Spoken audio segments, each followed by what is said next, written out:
સમાગમ કેવી રીતે અને કેટલી વાર કરવો જોઈએ? કલશ દિવ્યા ભાસ્કર. દો પારસ શાહ.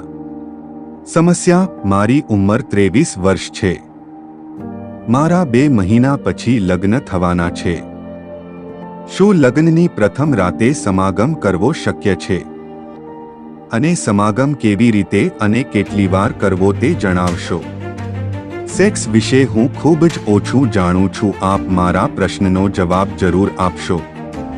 ઉકેલ: લગ્ન જીવનની પ્રથમ રાત્રિ કેવી રીતે વીતે છે તેના ઉપર સુખી દાંપત્ય જીવનનો પાયો બંધાય છે. પ્રત્યેક વ્યક્તિના જીવનનો કદાચ આ સૌથી નાજુક અને સંવેદનશીલ સમયગાળો છે.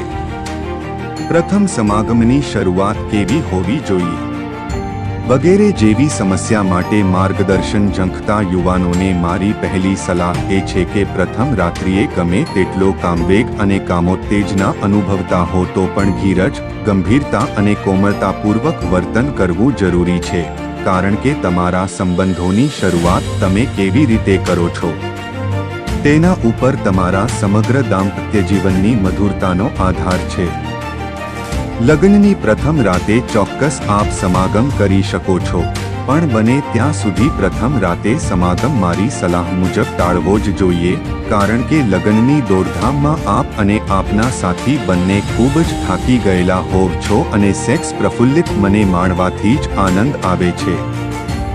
એટલે પ્રથમ રાતે સ્ત્રી પુરુષ ભલે જુદા જ સૂએ, પરંતુ સમાગમ કરવાની તક મળતા વેત જ પતિ પોતાની પત્ની ઉપર ભૂખ્યા વરુની જેમ તૂટી ન પડે તે અત્યંત જરૂરી છે. જેમ સૂરાનો નશોને આનંદ ધીરે ધીરે પીવામાં છે, તેમ સુંદરીની સુંદરતાને માણવાની મજા પણ ધીરે ધીરે જ આવે છે. સેક્સ કેટલી વાર માણો છો તે અગત્યનું નથી, પણ કેવી રીતે કરો છો તે વધારે અગત્યનું છે.